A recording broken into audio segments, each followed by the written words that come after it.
तो बेटा आज स्टार्ट करते हैं 12th क्लास का first chapter relation and function. Relation and function chapter start करने से पहले हम लोग कार्टेशियन प्रोडक्ट के बारे में समझेंगे। कार्टेशियन प्रोडक्ट होता क्या है? Let A and B are two non empty sets, मतलब ए और बी दो नॉन एम्प्टी सेट हैं जिसमें कोई ना कोई एलिमेंट जरूर होगा। देन क्या है? The set of all ordered pair A, B such that A belongs to capital A and B belongs to capital B. तो A cross B will be A, B such that A belongs to A and B belongs to B. ठीक है। अभी क्या है, यही बात जो हमने यहाँ पे ये लैंग्वेज के थ्रू कही थी, यही हमने यहाँ पे A क्रॉस B को रिप्रेजेंट करके भी बोल दिया। देन क्या है, अभी हम लोग देखते हैं कि यहाँ पे अगर सपोज A में एलिमेंट है A, B, C और B में एलिमेंट है 1, 2, ठीक है, तो A क्रॉस B की वैल्यू क्या आएगी? मतलब A क्रॉस B जो कार्टेशियन प्रोडक्ट होगा वो क्या आएगा? तो A1, फिर इसी टाइप से B1, C1,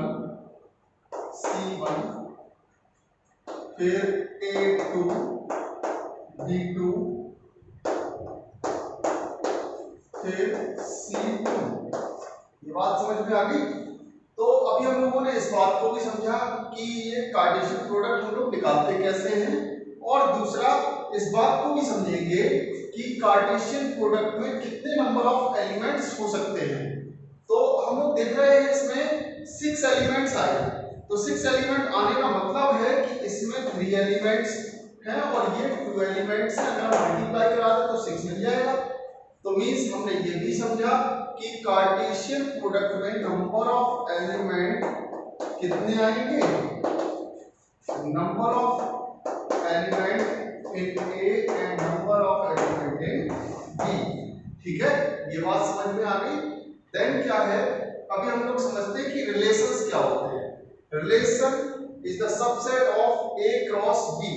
फॉर एग्जांपल अगर मैंने यहां पे लिख दिया 1, 2, 3, ठीक है, और एक यहाँ पे कोई सेट हम बनाएंगे, अभी इसको हमने 2, 3, 4 लिख दिया, ऐसे करके रिप्रेजेंट कर दिया।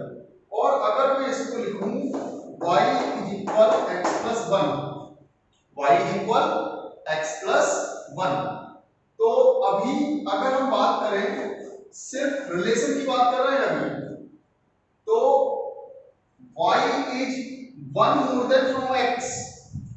x और y में रिलेशन क्या है? y is 1 more than from x। ठीक है, तो अभी हम लोग देख रहे हैं कि यहाँ पे ये इनका रिलेशन है। 1 से 2 रिलेट कर रहा है, 2 से 3 रिलेट कर रहा है, 3 से 4 रिलेट कर रहा है। ठीक है, ये बात समझ में आ गई? तो बेटा अब हम लोग समझेंगे टाइप्स ऑफ रिलेशन। सबसे पहला टाइप हम लोग देख रहे हैं empty relation. Empty relation means ऐसा रिलेशन जो रिलेशन तो डिफाइन हो बट उसमें एलिमेंट एग्जिस्ट नहीं करे। जैसे हमने एक सेट लिया हुआ है A 1, 2, 3, 4, ठीक है, और इसमें हम लोग देख रहे हैं A, B such that A minus B more than or equal to 10, more than or equal to 10। अब हम लोग देखेंगे कि ऐसा कोई एलिमेंट मिल जाएगा क्या यहाँ पे जिसका डिफरेंस 10 आ जाए? ऐसा पॉसिबल ही नहीं है, इसीलिए ये क्या हो जाएगा? Empty relation. इसी टाइप से यूनिवर्सल रिलेशन, आप देखिए हमने सेट सेम लिया हुआ है और डिफरेंस कह रहे हैं मोर देन और इक्वल टू 0 आएगा। मतलब अगर हम देखेंगे कोई भी दो नंबर्स ले लो, उनका डिफरेंस या तो 0 आ रहा होगा, ठीक है ना, या फिर 0 से ज्यादा आएगा, ये पक्की बात है। तो ये यूनिवर्सल रिलेशन हो गया, सभी के लिए ये एग्जिस्ट करेगा। देन इसके बाद identity relation. Every element is related to itself only, मतलब हर एक एलिमेंट जो है जो वहां पे एग्जिस्ट कर रहा होगा वो सिर्फ खुद से ही रिलेट करेगा। जैसे 1, 1 है, 2, 2 है, 3, 3 है, लेकिन इसके अलावा कोई और एग्जिस्ट नहीं करेगा, तो वो क्या हो जाएगा? Identity relation. इसी के अगेंस्ट सेम जैसा ये है इसी के जैसा ये होता है। दोनों में डिफरेंसेस भी बताऊंगा मैं कि क्या डिफरेंसेस होते हैं। Every element is related to its itself, इसमें ओनली लगा हुआ था, इसमें नहीं है। इस बात को हम लोग समझते हैं कि जो रिफ्लेक्सिव रिलेशन होगा उसमें 1 1 होगा, 2 2 होगा, 3 3 होगा, लेकिन इसके अलावा और भी एलिमेंट्स हो सकते हैं। लेकिन ये बात अप्लाई नहीं होती है आइडेंटिटी रिलेशन के साथ। और आइडेंटिटी रिलेशन जो है वो हमेशा सबसेट होगा रिफ्लेक्सिव रिलेशन का, ठीक है ना। जबकि रिफ्लेक्सिव रिलेशन इसका सबसेट होगा या नहीं होगा, इसका कहीं कोई एश्योरेंस नहीं है, मे और मे नॉट, ठीक है ना। ये ऐसा हो भी सकता है कि ये इसका सबसेट हो और ऐसा नहीं भी हो सकता है, ठीक है ना। बट ऐसा हमेशा ही होगा कि आइडेंटिटी रिलेशन सबसेट होगा रिफ्लेक्सिव रिलेशन का, ठीक है बेटा।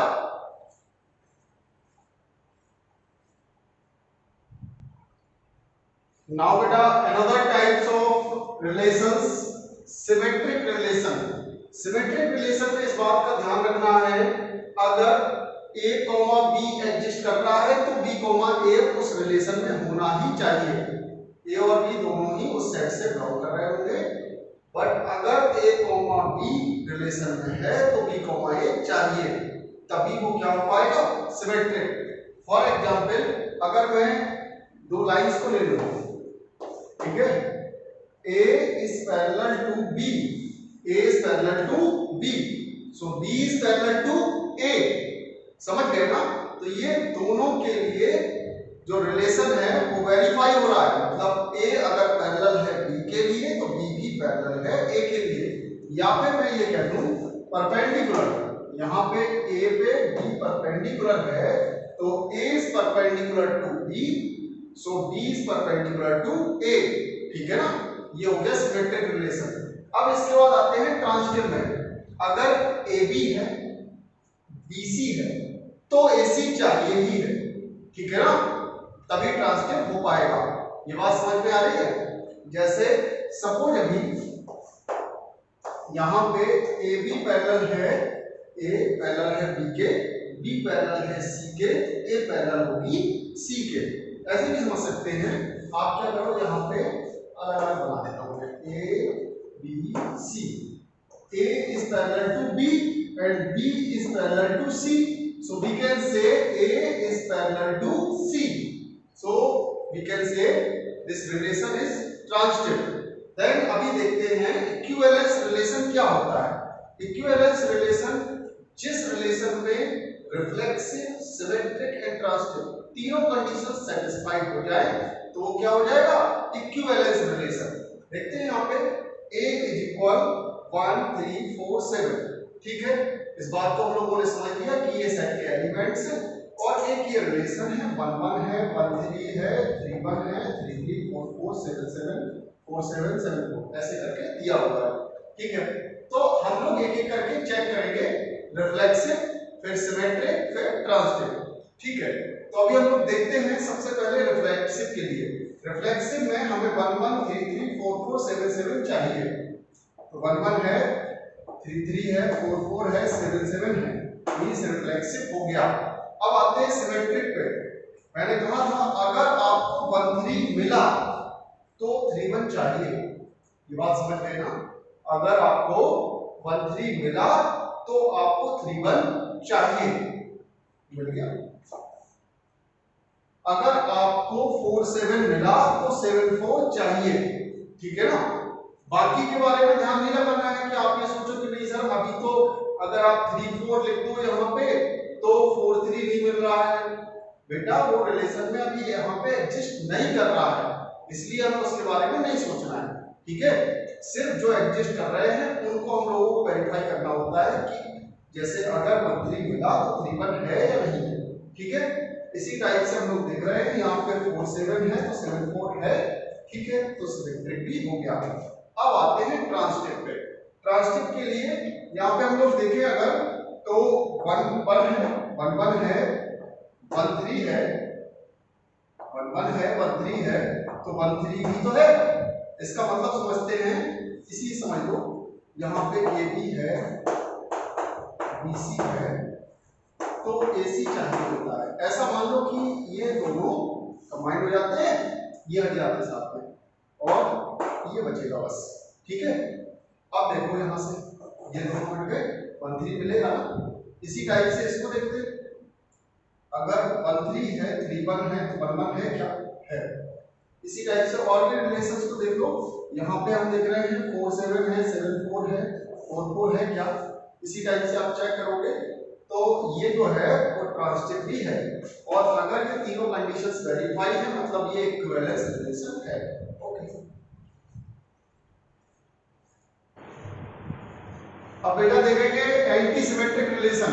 If A, B in a relation, B, A in a relation, then A is equal to B। जैसा कि नाम से इसके शो हो रहा होगा कि ये सिमेट्रिक के अगेंस्ट काम करेगा, ठीक है ना। तो हम लोग क्या है कि जैसे हमने यहाँ पे एक सेट ले लिया A is equal A, B, C, ठीक है, और हमने इसको प्लॉट भी कर दिया कि कैसे कैसे एलिमेंट्स एग्जिस्ट करेंगे, इससे तुम्हें समझने में आसानी रहेगी। ठीक है, एक बात ध्यान रखना, इसमें हम लोग डायगोनल एलिमेंट्स को छोड़कर चलेंगे, ठीक है ना। देखो है क्या रिलेशंस में डायगोनल एलिमेंट्स को छोड़कर चलो तो समझने में थोड़ा सा तुम्हें आसानी रहेगी। ठीक है, एक बात ध्यान रखना बस, इसमें होता क्या है कि अगर आपको ए बी मिला तो बी ए नहीं मिलना चाहिए, ठीक है। अगर ए सी मिला तो सी ए नहीं मिलना चाहिए बस, ठीक है ना। तो एंटी सिमेट्रिक रिलेशन हो जाएगा। इतनी बात क्लियर है। ए है, बी है, सी है, ये सब एडजस्ट कर सकते हैं, इसका कोई इशू नहीं है। कुछ एग्जांपल्स हमने लेके रखे हुए हैं, और देख क्या है कि उनके थ्रू समझते हैं कि ऐसा ये जो सिमेट्रिक रिलेशन है, एंटी सिमेट्रिक रिलेशन है, ये किस टाइप से हो सकते हैं। ठीक है, तो इससे पहले आप सिमेट्रिक समझकर आए हुए हैं, अब देखते हैं एंटी सिमेट्रिक। यहाँ पे हम लोग देख रहे हैं A, A है, B, B है, C है। जैसा कि मैंने कहा अगर A B मिला है और B अगर मिल गया तो एंटी सिमेट्रिक नहीं होगा। इसमें तो ऐसी कोई कंडीशन नहीं, मतलब एंटी सिमेट्रिक है। ठीक है, आपको A B मिला, B C मिला, A C मिला, अभी भी कोई परेशानी नहीं है। A B है, A A है, B B है, बाकी कोई परेशानी नहीं है, ये भी एंटी सिमेट्रिक हो गया। अच्छा, हम देख रहे हैं यहाँ पे ए बी है, बी ए मिल गया, बी ए मिल गया, ये तो बात ही गलत हो गई, एंटी सिमेट्रिक नहीं होगा। कार्टेशियन प्रोडक्ट एंटी सिमेट्रिक नहीं होगा। ए बी मिला, बी सी मिला, ए सी मिल गया, ए सी मिला और सी ए भी मिल गया, एंटी सिमेट्रिक नहीं होगा। बात समझ में आ गई? ओके, अब नेक्स्ट रिलेशन समझेंगे बेटा, inverse relation. Inverse relation means जो B, A such that A, B belongs to R। इसका मतलब समझते हैं एक एग्जांपल के थ्रू। अगर एक रिलेशन A, 1 है, A, 3, B, 3 और C, 3 है, और इसका आप इनवर्स रिलेशन फाइंड आउट कर रहे हैं, तो जो इसका डोमेन है वो रेंज हो जाएगा, और जो रेंज है वो डोमेन हो जाएगी। जैसे अभी देखिए यहाँ पे ये A, 1 है तो ये 1, A हो जाएगा, ये A, 3 है तो 3, A हो जाएगा, ऐसे करके एंड सो ऑन। तो आप देख रहे हैं आप डोमेन ऑफ R का डोमेन क्या है, A B C, वो रेंज हो गया R इनवर्स के लिए। ठीक है, और जो रेंज है R का रेंज क्या है, R का रेंज क्या है 1, 3, वो अब क्या हो गया डोमेन।